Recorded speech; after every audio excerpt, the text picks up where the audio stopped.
네,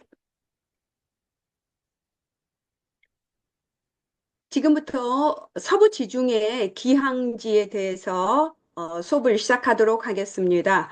먼저 지도를 먼저 보겠습니다. 여기 지금 펼쳐져 있는 지도는 지중해에 이렇게 면한 나라들을 이렇게 보여주고 있는데요. 여기에 이제 그 장화 모양의 이 반도, 이탈리아 반도 아시죠, 여러분들? 이탈리아 반도는 정말 우리나라하고 위도가 비슷한 곳에 있지만 우리보다 훨씬 더 따뜻하고 그리고 여러 가지 자원적으로도 풍부한 아주 복받은 나라인 거 알고 계시죠?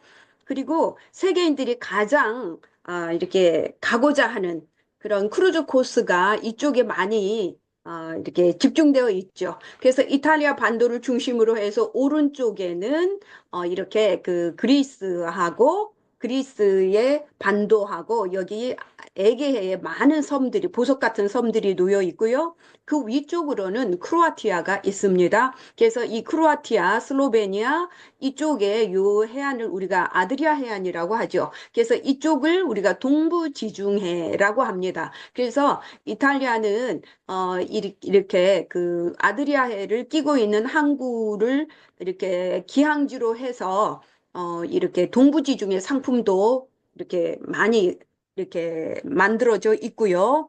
또 왼쪽을 보면 이탈리아 반도의 왼쪽을 보면 여기 이베리아 반도가 있죠. 이베리아 반도가 있어서 이 이베리아의 그 바르셀로나를 모항으로 해가지고 이렇게 프랑스 남부 모나코 요렇게 뭐 해서 이탈리아의 이렇게 서부 쪽을 도는 그런 서부 지중해 상품이 많이 출시가 되고 있습니다. 이것도 들릴 수 있는 곳이 굉장히 많죠. 이렇게 바르셀로나를 중심으로 해서 이렇게 한 바퀴를 서클을 돌면 그 안에 굉장히 많은 섬들까지 포함을 하고 있죠.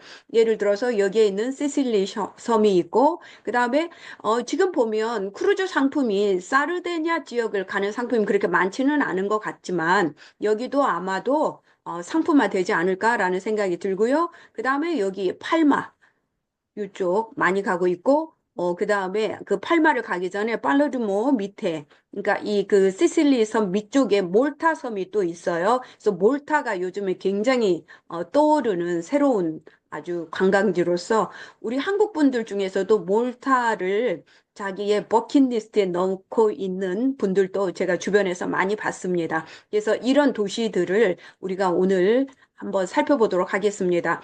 다음 기회에 이쪽 동부 지중해는 살펴보겠고요. 오늘은 서부 지중해에 모항지, 기항지를 두고 있는 상품들이 어떤 게 있는가 한번 우리가 살펴보는 시간을 갖겠습니다. 그래서 일단 이 지도를 머릿속에 잘 그려 놓으셔야지 됩니다. 그래서 서부 지중해, 동부 지중해를 가게 되면 어디를 들리는 곳이 많다라고 이제 아시면 되겠고요.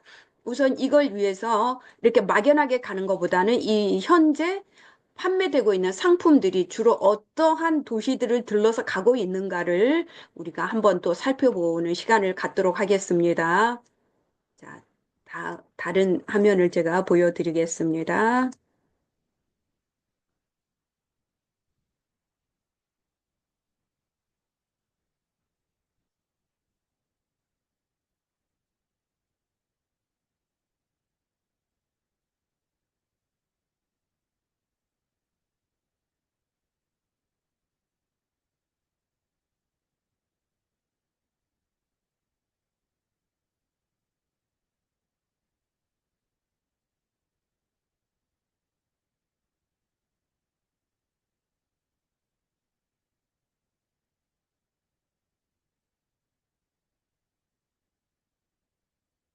네, 이거는 지난 1월에 있었던 상품이었었는데요. 이 상품이 가장 어떤 보편적인 그런 서부 지중해 상품이기 때문에 그리고 굉장히 인기 있는 코스이기 때문에 이 상품을 가지고 제가 이렇게 기항지, 모항지를 좀 설명을 하겠습니다. 이 항로가 갔던 곳은 로마에서 시작을 해서 메시나, 그 다음에 이제 발레타, 그 다음에 또 몰타 이렇게 거쳐서 바르셀로나, 그다음에 말세유, 제노바. 다시 이탈리아로 귀환하는 그런 상품이었는데요. 한번 그 코스를 보겠습니다. 지도 먼저 볼까요? 이렇게 되어 있습니다. 그래서 어, 그 로마의 외항인 치비타베키아에서 이제 출항을 해서 이렇게 시실리의 동쪽 도시 메시나, 왼쪽에는 또 발레타가 있는데, 저기 왼쪽에는 음, 다른 도시가 있는데 그 메시나를 거쳐서 그 다음에 몰타 섬을 갑니다. 그리고 하루 종일 바다의 나를 거쳐서 바르셀로나 거쳐서 프랑스의 말세유, 그 다음 이탈리아 북부의 제노아 거쳐서 다시 로마로 귀환하는 그런 코스였습니다. 그래서 이제 이 상품 같은 경우에 보면은 이제 로마를 먼저 이제 들리게 되죠. 그래서 로마는 이 크루즈 여행을 하시는 분들은 이미 기존에 코치 투어를 통해서 이미 로마를 보신 분들이 굉장히 많아요. 그렇지만 여전히 로마는 세계에서 정말 모든 카톨릭 교도들의 어떤 정신적인 고향이기도 하고, 그리고 또 고대 로마의 유적지가 많이 있고, 또 여러 가지 그 건축물의 양식의 변화를 볼 수 있는 곳이기 때문에 연중 관광객이 가장 많이 찾는 도시 1, 2위를 다투죠. 스페인의 바르셀로나하고 이탈리아의 로마가 가장 많은 관광객들을 이렇게 수용하는 도시로서 1, 2위 다툼을 매년 치열하게 하는 것을 볼 수가 있습니다. 그래서 이탈리아 로마에 가게 되면 이 그 건축물의 양식을 이렇게 두 가지로 나눈다 그래요. 고대 로마 시대의 유적지, 그리고 르네상스 이후의 로마, 이렇게 나누어진다고 합니다. 그래서 정말 볼거리가 많은 곳이죠. 그래서 뭐 이렇게 베드로 성당, 그 다음에 뭐 콜로세움, 그리고 또 여기 트레비 분수도 있고 그러는데 이것뿐만이 아니죠. 굉장히 많이 있죠. 이 로마를 또 세계적인 관광 도시로 만들게 한 대표적인 그런 사례가 있다면 로마 휴일이라는 오드리 헵번 주연의 영화가 있겠죠. 그 영화를 통해서 로마의 홍보는 완전 극에 이르게 됐는데 그 로마 휴일이라는 영화가 제작된 배경을 혹시 아시는지 모르겠어요. 음, 2차 세계대전이 끝나고 유럽 전역이 완전 폐허가 됐죠. 잿더미가 됐죠. 그래서 미국이 유럽을 좀 부흥시키기 위해서, 즉, 소련과 냉전을 이제 이렇게 시작하게 되면서 이 자유진영을 경제적으로 서포트하지 않으면 소련에게 그게 위성국이 될까 걱정이 돼서 많은 나라들을 경제 지원을 합니다. 그때 그 국무장관이 마샬이라는 사람이었고, 마샬 플랜에 의해서 어떻게 하면 유럽의 경제 부흥을 일으킬 것인가 해가지고 그 프로젝트 중에 하나가 이 유럽의 유명한 고색 창연한 도시를 이렇게 배경으로 해서 영화를 만들면 많은 관광객들이 그곳에 몰리면서 관광을 통해서 경제가 이렇게 복구되는데 도움이 되지 않을까, 그런 그 프로젝트 중에 하나였다고 합니다. 그래서 1호로 혜택을 받았던 도시가 바로 로마였고 그때 만들어진 영화가 로마의 휴일이었죠.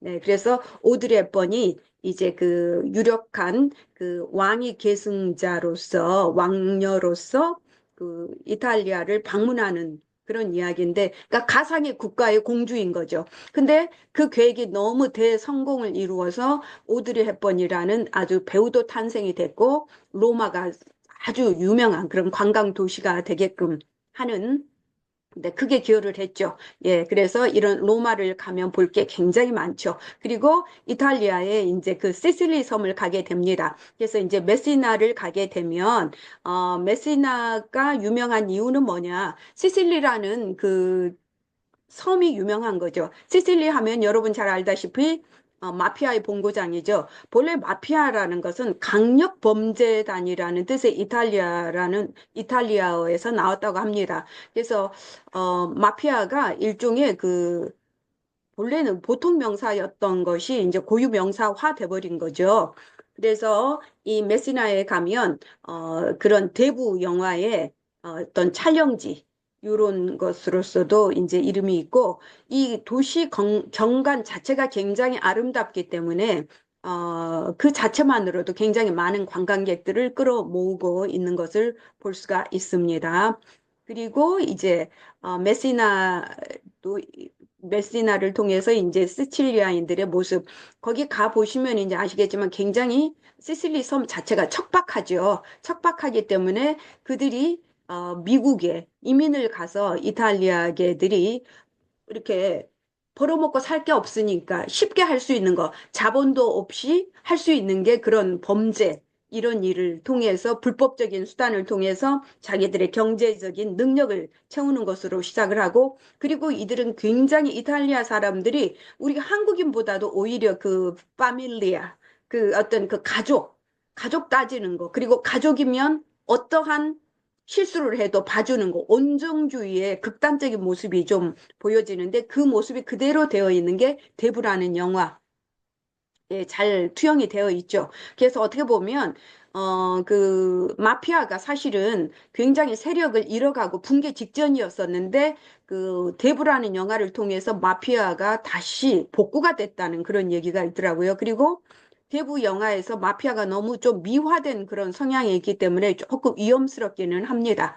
자, 그 다음에 이제 우리가 그 밑으로 갈 수 있는 것이 몰타입니다. 몰타, 이 석양에 물들어진 이 몰타 도시의 모습 굉장히 환상이죠. 이거는 무슨 뭐 그래픽도 아니고요. 실제 사진입니다. 굉장히 아름답죠. 황금빛 이런 그 도시인데, 이 도시 전체가 유네스코 문화유산으로 지정이 되어 있어요. 몰타 하면 우리가 쌍둥이처럼 생각해야 되는 또 섬이 하나가 있어요.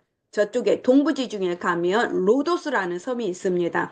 이 몰타라는 이 그 어떤 뭐랄까요, 독립적인 어, 통치 단체, 국가는 아니지만 국가로 간주가 되고 있는데, 이 몰타라는 지역이 굉장히 특이한 게요. 이 기원을 따지면 십자군 전쟁으로부터 시작이 됩니다. 십자군 전쟁 이전에 보면 기독교 순례자들을 위해서 어떤 그 병원 기사단들이 만들어진 게 성요한 기사단이라는 게 있었는데, 그들이 예루살렘에 순례 오는 사람들을 상대로 벌리는 강도들을 의해서 다친 사람들, 또 거기에서 이렇게 쓰러지는 사람들을 돌보기 위해서 이 그 예루살렘에 아말피라는 병원을 세웠어요.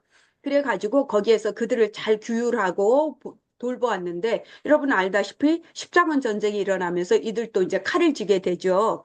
그러다가 결국 이 예루살렘 지역이 결국 오스만에게 이제 그 동로마 제국이 다 넘어지고 그렇게 나서, 그리고 나서 이제 오스만 제국에게 이 영토가 뺏기게 되자 이들이 더 이상 그곳에 계속 있을 수가 없기 때문에 그들이 피해서 간 곳이 로도스라는 섬입니다. 본래 로도스 섬은 그리스 지역의, 지금 그리스의 영토인데, 그 지역은 그 당시에는 어, 베네치아 공국의 땅이었어요. 그런데 이 몰타 기사단, 지금은 이제 몰타 기사단이고, 그 당시에는 요한 기사단들이 자기들이 이렇게 독립적으로 살 수 있는 지역을 고르다가 이 섬을 자기들이 사들인 거예요. 베네치아 공화국으로부터요. 그래가지고 자기들의 성벽을, 중세의 성벽을 너무나 견고하게 잘 쌓았지만, 결국에는 이들이 먹고 살 게 없으니까 어떻게 하느냐, 해적질을 합니다.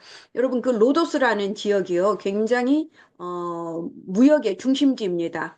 아시아와 아프리카와 그다음에 지중해를 연결하는 지역이기 때문에 해적을 할 수 있는 어떤 그 해적거리가 될 수 있는 상선들이 굉장히 많이 다녔고, 그걸 이제 참자 못해서 오스만 제국이 계속해서 공격을 합니다. 그래서 버티다 이들이 아주 뭐랄까요, 사면초가에 놓이게 되자, 그 당시에 오스만의 그 술탄, 그 황제가 너희들이 비록 적군이기는 하나 그렇게 어떤 무장 정신이 대단하기 때문에 너희들에게 퇴강로를 열어주겠다. 며칠 동안 공격하지 않을 테니까 너희들이 자진해서 섬에서 빠져나가라. 이렇게 하게 됩니다. 그래서 그들이 빠져나가서 머문 곳이 바로 이 몰타입니다. 몰타.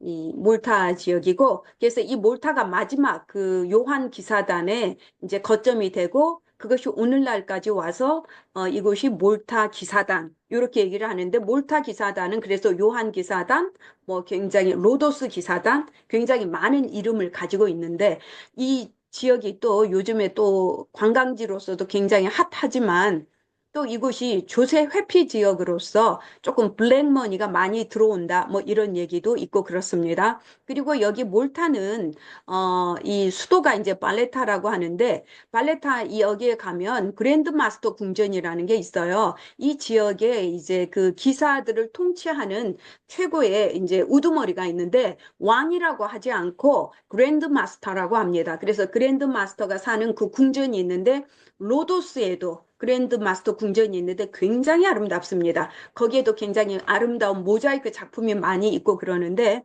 몰타는 더욱더 아름답게 가꾸어진 곳이고 그래서 이곳 자체를 굉장히 사모하고 가고자 하는 사람이 많은데 이곳이 유명해지게 하는데 또 크게 기여했던 사람이 이탈리아의 음, 아니, 그, 이탈리아라기보다도, 그러니까, 일본 출신의 이탈리아 역사가, 그러니까 이분은 정통의 어떤 역사를 공부했던 사람은 아니지만, 시오노 나나미라는 작가가 쓴 이탈리아인 이야기라는 책 있죠. 그 유명한 그 시오노 나나미가 이 몰타에 대해서 굉장히 아름답게 표현을 한 적이 있어요. 그래서 이 몰타가 굉장한 많은 사람들의 관심을 끌고 있는 곳입니다. 저도 여기 아직 가보지는 못했어요. 그러나 가본 것처럼 느껴져요. 왜요? 왜냐하면 로도스하고 굉장히 닮은 꼴이기 때문에 그렇고요. 또 그 다음에 여기를 너무나 가고 싶은 마음에 굉장히 많은 자료 조사를 했어요. 그래서 가면은 마치 이렇게 기시감이 느껴지는 곳이 될 것이다라는 생각이 듭니다. 그 다음에 이제 우리가 또 갈 수 있는 곳이 바르셀로나. 예, 바르셀로나.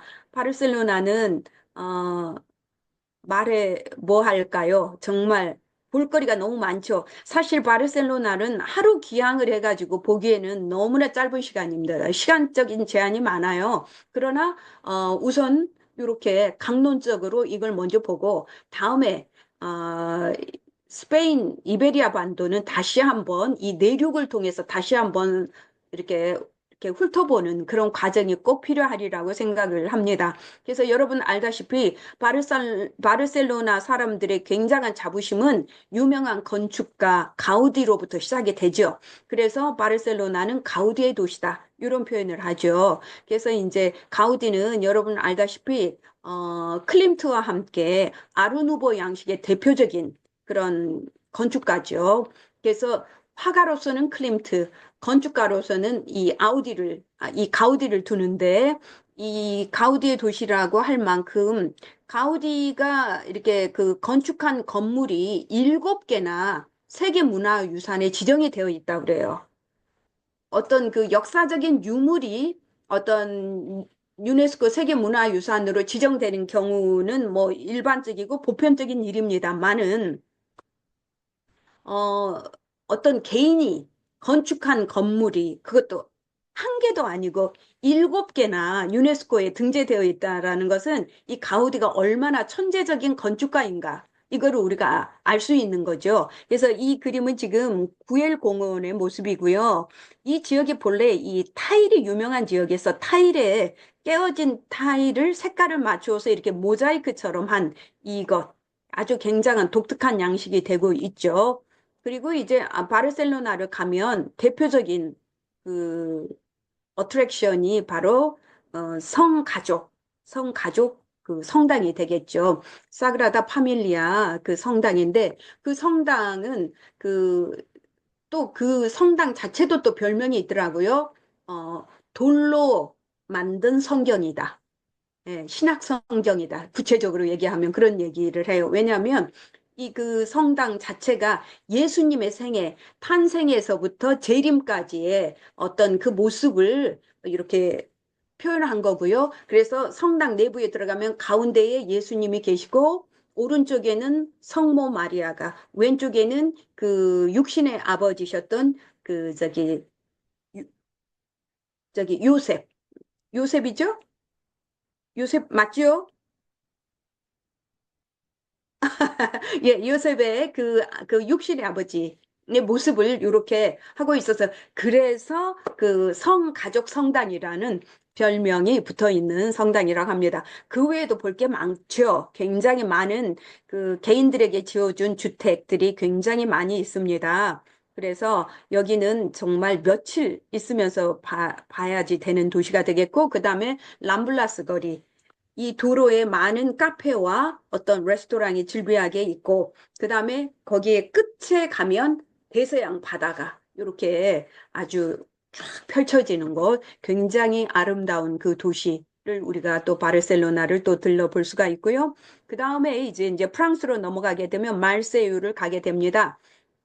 말세유는 우리나라로 얘기하면 부산 같은 곳이죠. 프랑스에서 제2의 도시고 프랑스 대혁명 1798년 때 굉장한 크게 역할을 했던 그런 도시가 되겠습니다. 그래서 프랑스 남부에서 이렇게 굉장히 그 여유 있게 휴가를 즐기는 그런 아주 부호들의 어떤 별장이며 호화 요트가 즐비하죠. 이 사진에도 굉장히 많은 요트들이 이렇게 있는 거를 보실 수가 있죠. 그래서 굉장히 아름다운 그런 곳이 되겠고, 당연히 프랑스는 또 카톨릭의 대표적인 국가 아니겠습니까? 그래서 여기에도 가면 유서 깊은 카톨릭 성당들이 굉장히 많이 있는 거 보실 수가 있습니다.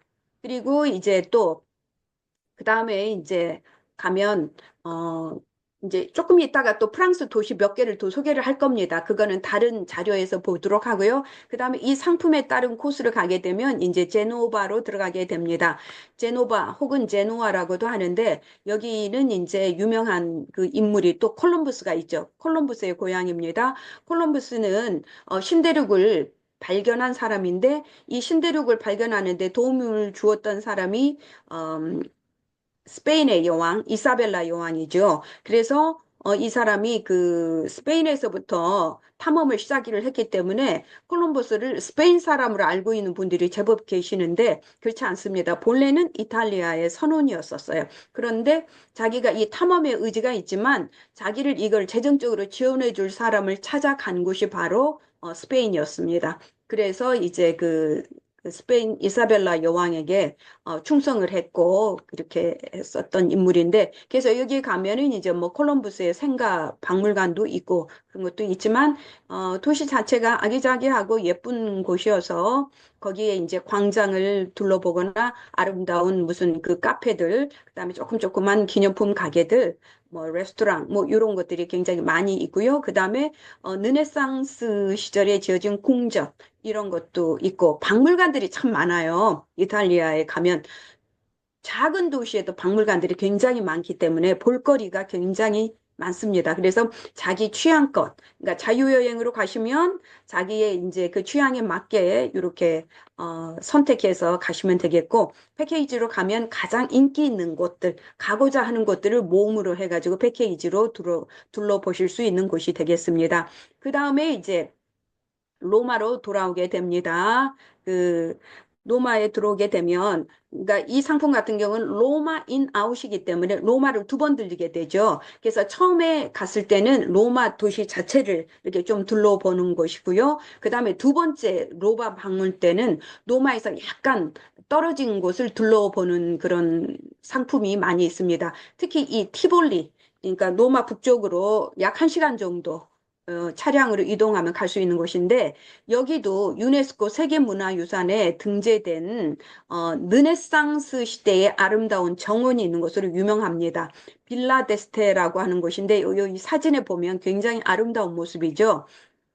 제가 그 이름을 기억을 못 하겠는데 이 아름다운 이 정원을 지은 분이 르네상스 시기에 그 어떤 그 로마 교황청에서 실권한 어떤 추기경 한 분인데 그분이 약간의 어떤 낙향의 기분으로 간 곳이 바로 이 티볼리라고 그래요. 그래서 자기가 힘을 다시 회복하는 동안에 이곳에서 내 정신적인 건강을 위해서 휴양을 위해서 아름다운 정원을 만들겠다 해서 만든 곳이 이곳이라고 합니다. 그래서 이 티볼리라는 도시는 별명이 정원의 도시, 분수의 도시 이런 별명이 있다고 하는데 이러한 분수가 약 500개가 있다고 합니다.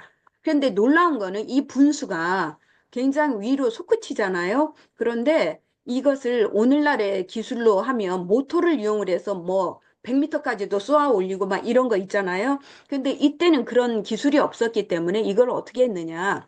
이 지형 지물을 이 고도를 이용을 하고 중력을 이용을 해서 이런 분수를 만들었다고 합니다. 그래서 이탈리아의 그 어떤 건축 공학 기술이 정말 이때부터 이미 대단했다는, 뭐 이때부터가 아니죠. 고대부터 대단했던 거죠. 그래서 이때의 이 기술이 엄청났다라는 것을 감탄하게 됩니다. 저도 티볼리는 가보지 못했거든요. 그래서 이 로마는 여러 번 갔지만 로마는 가도 또 갔던 데를 또 가도 그때의 감동이 또 새삼스럽기 때문에 간 곳을 몇 번은 갔지만 이렇게 로마 교회로 나가보지를 못했어요. 그래서 꼭 언젠가는 기필코 한번 꼭 가보고자 하는 버킷리스트 중에 하나입니다. 제게도. 그렇게 이렇게 볼 수 있고요. 그 다음에 또 다른 또 자료를 한번 보겠습니다.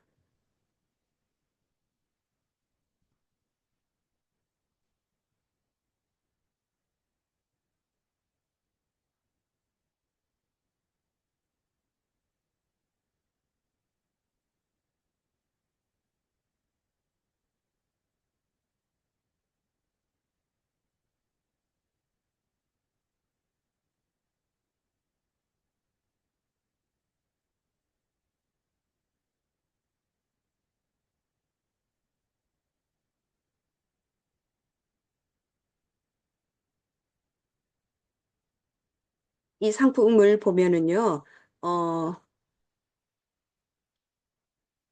코스가 비교적 비슷합니다. 그런데 이제 다른 곳을 조금 이렇게 포함이 되어 있어서 한번 보겠습니다.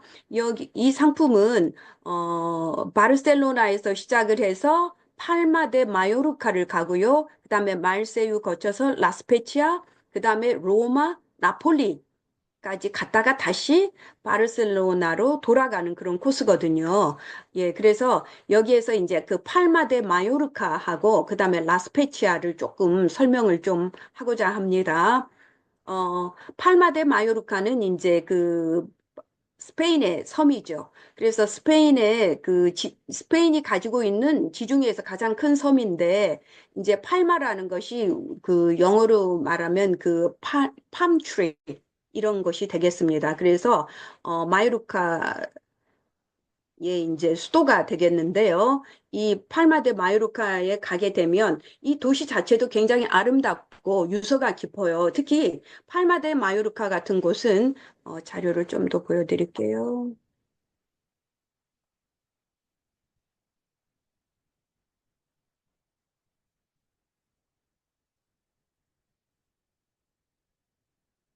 팔마 데 마요르카 같은 경우는 어,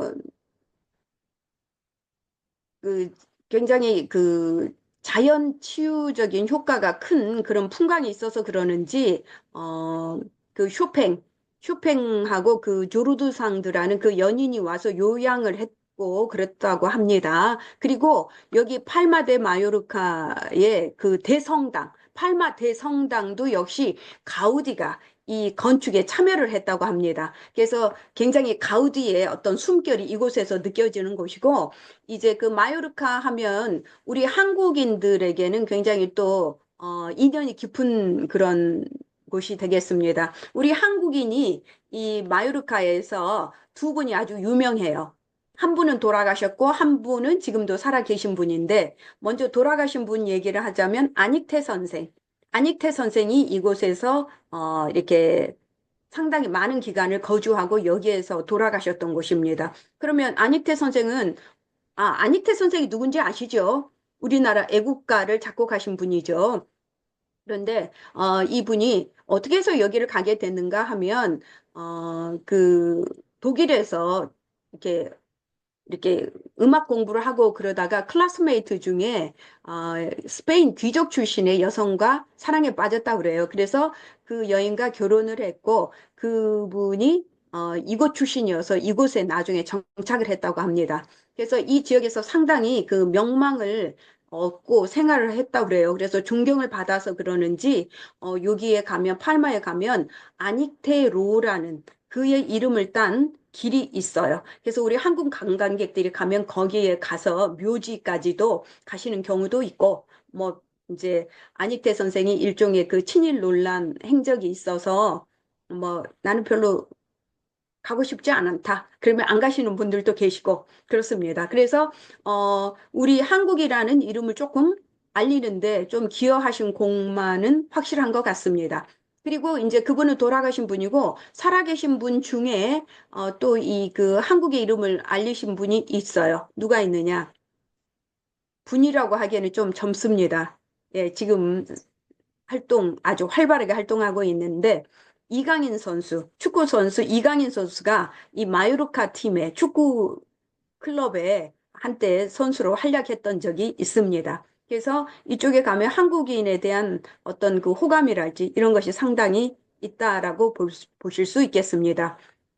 그 다음에 우리가 바르셀로나 말세유는 했기 때문에요. 그 다음에 이제 또그 여기 코스에 보면 또 이렇게 라스페치아를 가게 되는데 라스페치아에서 이제 갈 수 있는 곳이 음, 우리가 그 이탈리아의 그 피사를 이제 가실 수가 있어요.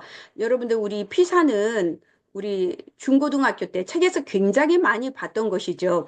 피사는 본래 성당인데 여기 성당의 부속 건물로 있는데 피사는 성당보다는 이 기울어진 사탑 때문에 이게 종이 매달려 있는 곳인데 종각인데 이 종각이 더 유명한 이유가 이렇게 기울어져 있어서 그러는데요. 이 지반이 약해가지고 이렇게 기울어져 있다 그래요. 그래서 현대 기술로 이 피사의 사탑을 얼마든지 이렇게 반듯하게 세울 수 있다고 합니다. 그러나 안 하는 것 같다라는 어떤 분이 얘기를 해요. 왜?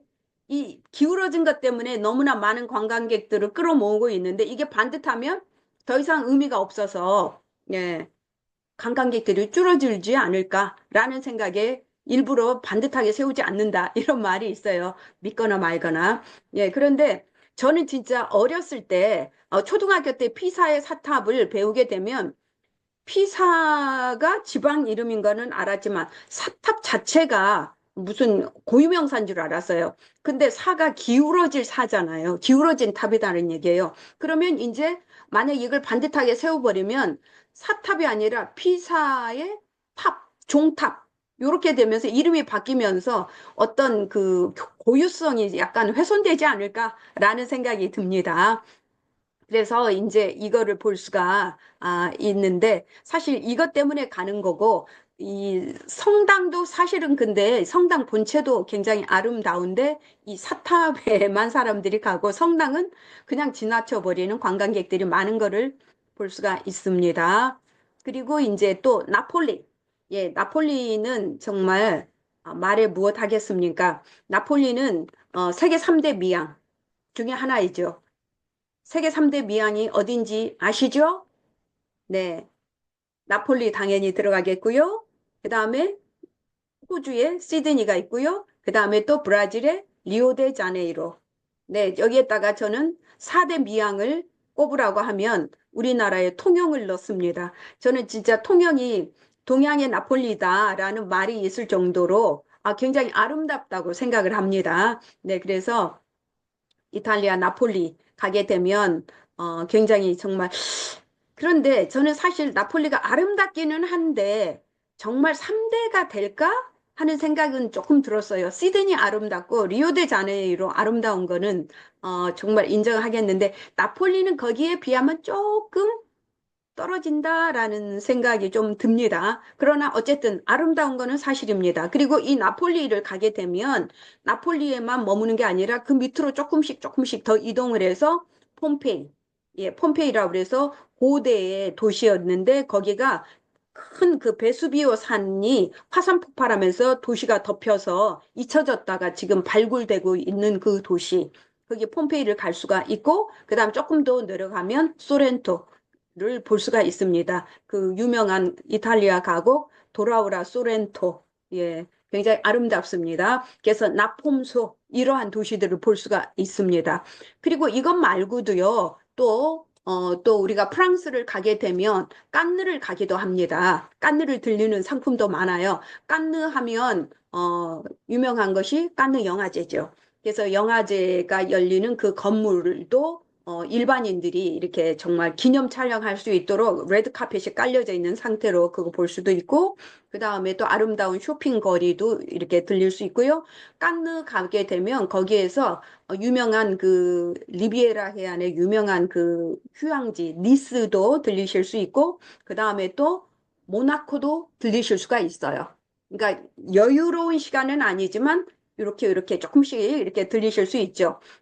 그래서 모나코 하면 어, 그 도박으로 먹고 사는 나라이고 그 유명한 그레이스 켈리가 왕비였던 그 레이니의 공의 그 왕비였다가 불운하게 돌아가신 지가 제법 됐죠. 그런 역사적인 어떤 재밌는 이야기도 있는 그런 도시들이 많이 있습니다. 그 외에 서부 지중해를 돌려면 또 이렇게 포르투갈까지 도시 돌 수도 있고 그러는데 우리 한국 손님들은 보통은 7박짜리, 그러니까 크루즈 7박, 그래서 하루 정도 여유 있게 해서 8박 10일짜리 여행을 가장 선호하시기 때문에 열흘이 넘어가면 우리 한국 관광객들이 조금 이제 근심이 조금 생기기 시작을 해요. 두고 온 가족, 또 남겨두고 온 가정, 요런, 그리 집 걱정, 뭐 걱정, 강아지 걱정, 뭐 이런 걱정 때문에 보통 10일짜리 상품을 많이 이제 가시거든요. 10일짜리가 돌 수 있는 곳은 상당히 제한적이에요. 많으면 다소 항구, 적으면 뭐 네 개짜리 정도, 네 개 항구 정도 이렇게 돌 수 있는데, 그래서 돌 수 있는 곳이 제한적이기 때문에 지중해의 모든 포트를 그 크루즈가 입항하는 항구를 다 도시려면 상당히 오래 기간을 잡으셔야지 되고요. 보통 이 정도면 크루즈항에서 들리는 기항지, 그다음에 모항지로서 쓰이는 곳들 많이 이렇게 살펴보신 거가 되겠습니다. 그래서 특히 이제 그 모항지로 가장 많이 쓰이는 곳이 시키타베키아, 그다음에 말세유, 안 그러면 또 저기 그 바르셀로나 이런 것이 많고요. 그 외에 또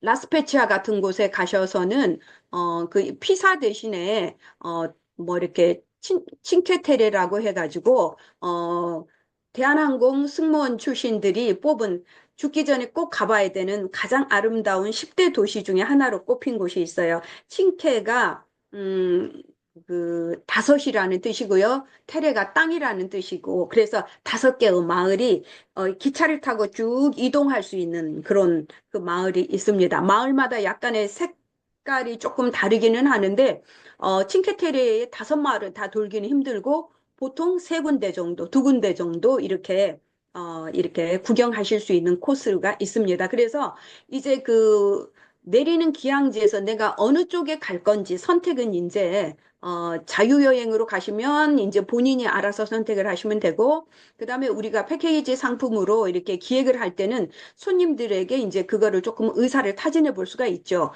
여기에 갈 수 있는 선택지가 이러이러한 게 있는데 어디를 가시고자 하는지 이미 이제 가본 곳은 피하고 새로운 곳을 가시고자 하잖아요, 손님들이. 그래서 그런 것들을 손님들의 어떤 그 니즈를 우리가 미리 알아서 상품 기획을 하면 좀 더 만족도가 높은 상품을 우리가 만들어서 공급할 수가 있겠습니다. 네.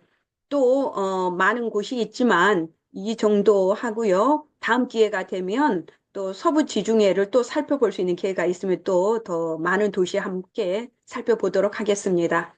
수고하셨습니다. 감사합니다.